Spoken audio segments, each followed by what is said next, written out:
le monde de la morgue. La morgue, là où on classe des humains comme des poissons. Vous avez intérêt à maîtriser toutes les réalités qui concernent ce cadre-là, bien entendu. La morgue est un parcours qui fauche le destin de l'âme du mort dans son évolution des dimensions d'autres mondes, bien entendu.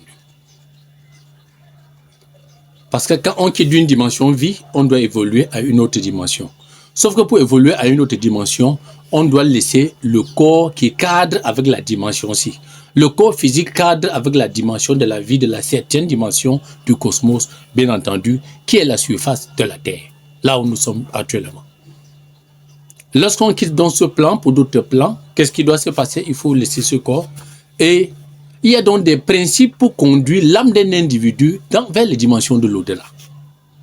Il y a des principes. Lorsque vous mettez quelqu'un à la morgue, il y a des dangers que vous ne connaissez pas. Absolument pas. Et vous avez intérêt à connaître. Prenez bonne conscience et changez. Échangez. Je vous dis, dans des principes clés, le cercueil ne doit pas exister. Quand vous mettez le mort dans le cercueil, ça veut dire que c'est une forme de prison. L'évolution de l'âme se retrouve avec un fardeau, avec un poids, dans un cercle défini qui ne lui permet pas d'arriver à l'autre bout facilement. Non. Ils finissent par y arriver avec beaucoup de peine, beaucoup de complications. Dans les morgues, ce que vous ne connaissez pas, les pratiques malsaines, les pratiques des êtres humains, que je peux les qualifier les moins que rien. Les gens qui ont perdu la bonne conscience, la bonne vision, le bon raisonnement. Ce qui se passe à la morgue. Dans les morgues, vous allez voir, si par exemple une jeune fille ou un jeune homme décède, on met son corps à la morgue. Premièrement, le corps là n'est jamais en sécurité. Il y a beaucoup de catégories de pratiques qui vont se passer sur ce corps qui est jeune. Le principe du vol d'une énergie brusque. Par exemple, vous allez voir des femmes du monde malsain, du monde noir. Elle arrive à la morgue. Son but c'est quoi? C'est de négocier avec le morguier. On donne une enveloppe. Comme on vient prendre une énergie, par exemple, d'une valeur de 100 millions, ça veut dire qu'on peut donner 5 millions, 10 millions facilement au morguier. On lui tend ça. S'il y a un reste du staff encore à corrompre, c'est rien, on doit corrompre parce que on calcule la valeur des énergies qu'on doit prendre. La valeur des énergies qu'on doit tirer donc sur ces personnes. Mais si on prélève 10% pour corrompre les gens, ou 15%, ça n'atteint rien. Elle arrive donc. Elle donne son argent pour corrompre les gens. On donne l'accès, elle entre à la mort. Elle va fouiller la catégorie des jeunes, là où les énergies sont concentrées. Pourquoi les jeunes? Les jeunes parce que les énergies sont concentrées. Puis encore des nouveaux-nés. Puis encore. Ce qui doit se produire, c'est quoi? Ce qui doit se produire, c'est que elle arrive, elle sort un produit.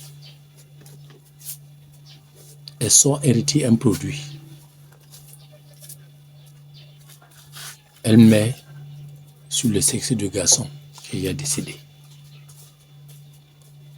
Ce qui va se produire, c'est quoi? Le sexe là se met en érection. Elle va casser l'affaire au garçon. Elle va faire l'amour avec le garçon. Ce n'est pas l'amour dans le sens du plaisir, non.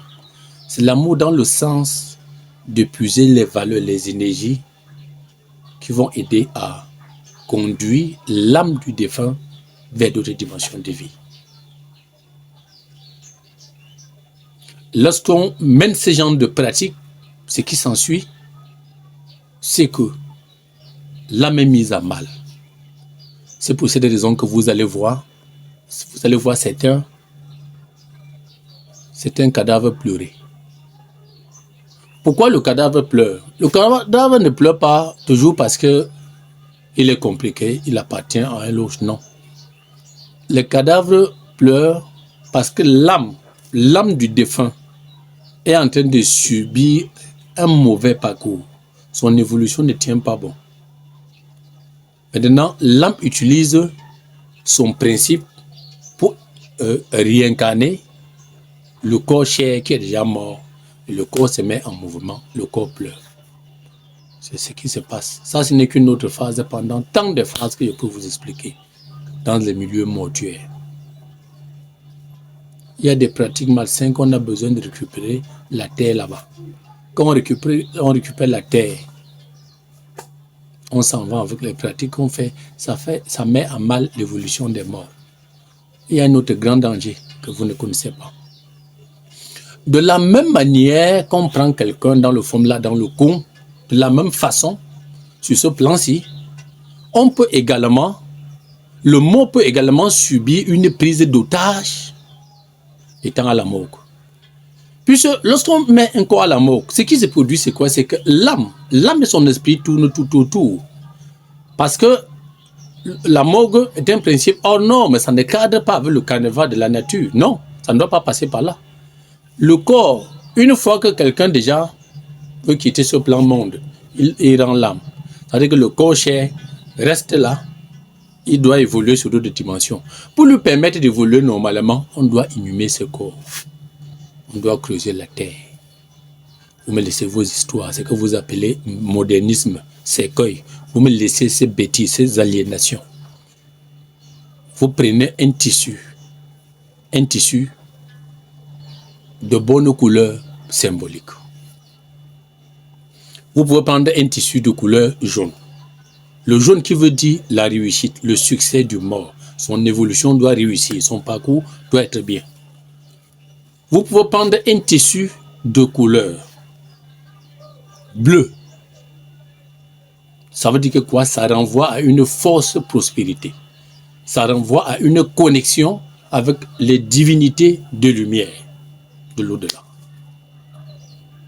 Tout de même, vous pouvez utiliser un tissu de couleur blanche. Pourquoi la couleur blanche? La couleur blanche, c'est la pureté. C'est la bonté.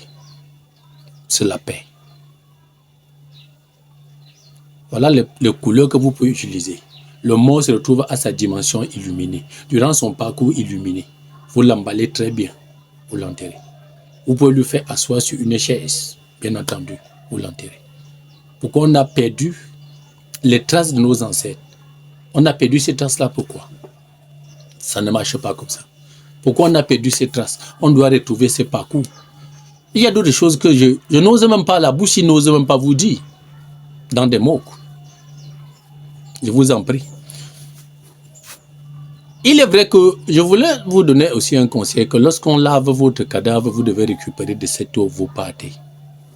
L'eau là doit retrouver le tombeau, vous allez enterrer votre mort, c'est très important. Ou alors, vous devez verser simplement quelque part dans la position où on doit enterrer le mort, c'est très important. Bon. Même en faisant ceci, c'est morguier malsain. Si ça veut que vous allez prendre, ce n'est pas un problème. Puisqu'il y a beaucoup de choses qui se passent avant vous, avant que vous n'arrivez, beaucoup de choses se passent. Le liquide des cadavres, on vend une bouteille. Il y a des moments où c'est rare, la bouteille coûte même 200 000, 1 litre. Ce qui se cache tout autour, ma bouche refuse même de parler. C'est trop grave. Et je ne peux même pas oser vous dire tout. Parce que moi, je n'enseigne jamais dans le sens de la négation. Non. Je ne peux pas vous dire tel élément est égal à ceci dans un sens pour nuire à quelqu'un. Non. Moi, je n'apporte pas ces enseignements. Je n'ai pas une croix à porter dans la nature. Non. Le monde de la morgue. N'en parlons pas des organes. On prélève des os. Il y a des corps qui sont encore très frais. On a besoin de les manger, de les déguster. On a besoin de les déguster dans des hôtels sombres, dans des sous-sols des hôtels sombres. Vous voulez en savoir quoi? Dans un monde où l'humanité est en perdition totale, complètement totale, le mal est à un degré. Quand je vois un individu qui se plaint, oh, il ne pleut pas, oh, le climat, vous allez bien vous plaindre. Vous allez vous plaindre très bien. Pourquoi? Parce que la balance sur le plan cosmique est déséquilibrée. Et l'objet du déséquilibre là, c'est quoi? C'est que c'est le mal, c'est la négagie, ce sont des énergies négatives qui importent, qui dominent. Et lorsque ça domine, mais on doit avoir un bouleversement, on doit connaître un bouleversement. Mais cependant, si ce bouleversement est là, et que vous êtes une personne qui est en équilibre, qui est en harmonie avec la nature, ce déséquilibre ne va pas jouer sur vous. Je vais vous prendre un exemple simple. Chez moi, je sème le maïs par exemple 2 saisons. Les plantains que j'ai chez moi, le maïs, lorsqu'il pleut ou pas, moi j'ai du maïs, le gros épi. Il y a des gens qui disent non, je suis un grand pratiquant, voilà pourquoi moi j'ai toujours des choses. Non, ce n'est pas question de pratique, non. Soyez en accord, soyez en harmonie avec la nature. Et pour être en harmonie, c'est quoi? Le respect des lois. Tout n'est pas autorisé. Le respect des lois. Évitez d'être motivé chaque jour par la haine. Que la haine vous anime, que votre ego vous domine. Quand votre ego vous domine, vous allez passer toute la vie à cogner votre poitrine à gauche, à droite, là où il ne faut pas. Pourtant, la vie, ce n'est pas ça. La vie, ce n'est pas ça, mes chers amis. La vie ne marche pas comme ça. Mais quand vous suivez, on effectue des publications comme ça pour éveiller des consciences. Les gens regardent. Vous allez voir 500 vues. Vous allez voir 1000 vues, les gens qui voient. Mais pour liker, c'est une difficulté. Pour partager, c'est une autre difficulté. On vient commenter à peine. On ne peut que commenter dans la mesure où on a un besoin. Évacuez cet accent d'égoïsme en vous. Et de cette façon, c'est vous qui payez les plus lourds prix dans la nature parce que vous faites que votre balance se déséquilibre négativement sur le plan cosmique. Et lorsque votre balance se déséquilibre négativement sur le plan cosmique, qu'est-ce qui va se produire? Vous allez avoir ce qu'on appelle la longue traversée du désert. Ça veut dire que quoi? Pour que vous quittez le bout du succès, serait très long devant vous, très long. Vous allez essayer de courir sans cesse pour attraper votre bout du succès. Mais pour l'attraper, vous allez avoir des difficultés parce que l'énergie négative que vous injectez dans la nature est plus élevée par rapport aux énergies positives. Rien n'est compliqué, mes chers amis. Quand vous suivez quelque chose, que vous suivez, est-ce qu'elle m'oblige pour faire ça? Non. Mais j'ai très mal au cœur de recevoir les gens tous les jours. Les gens tournent toujours autour des mêmes histoires. L'ignorance, manque de connaissances.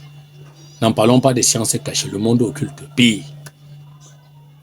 Tellement je suis interpellé, je suis obligé.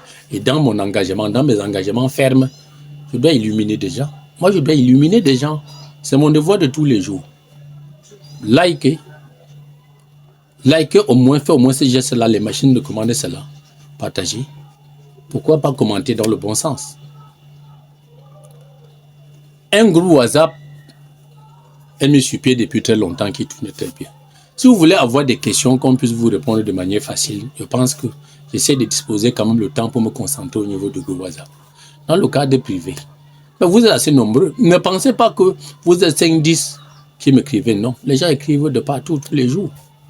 Et vous pensez que j'ai la capacité de gérer tout ceci? Je suis bien concentré dans le groupe WhatsApp. Bien entendu. Dans le groupe WhatsApp, vos questions sont répondues et des secrets formidables sont dévoilés là-bas. Et je vous donne des techniques, des atouts. Comment faire pour vous en sortir? Ce n'est pas compliqué. Comment faire? Ça se passe tous les jours. Se comporter d'un règlement intérieur, bien entendu. Vous êtes intéressé, vous écrivez. On vous envoie dans le groupe les administrateurs. Lorsque vous remplissez les formalités, c'est partant de là qu'on vous introduit, qu'on vous intègre dans le groupe proprement dit. Bien entendu. Soyez bénis, que les ancêtres vous assistent dans votre vie de tous les jours.